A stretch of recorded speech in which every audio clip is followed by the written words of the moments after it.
Data from the University of Minnesota's Center for Farm Financial Management confirms what many farmers felt for themselves in 2024. The state's farmers saw some of the lowest farm incomes since the 1980s.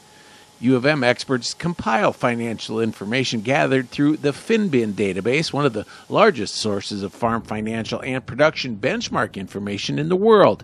Given generally low commodity prices and a challenging growing season, the low income levels weren't unexpected. Unfortunately, it's what we expected.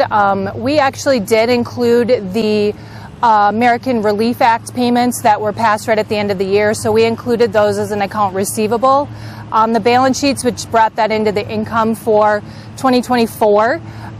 So that actually helped us, those payments. It would have looked even worse without them. Pauline Van Nerden, Associate Director of the University's Center for Farm Financial Management and an extension economist, says 2024 had the lowest net farm income for farms this century. Crop farms experienced the brunt of the challenges given lower crop prices, limited marketing opportunities, and widespread yield issues. There was never a good marketing opportunity last year. The best advice would have been to market all of your old crop on January 1st, and that led to some challenges for people and not a lot of new crop pricing opportunities. So there's a lot of factors at play, unfortunately. The drop in farm income affects farmers first, but it also ripples through the economy.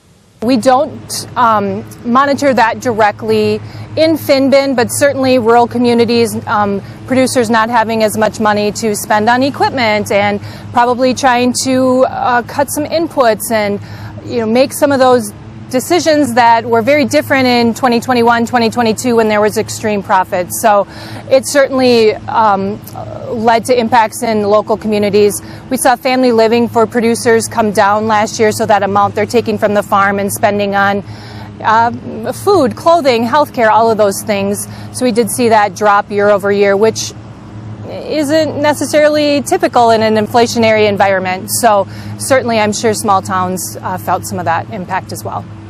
Halfway through 2025, there remain challenges and opportunities in the ag sector, something most farmers have dealt with before.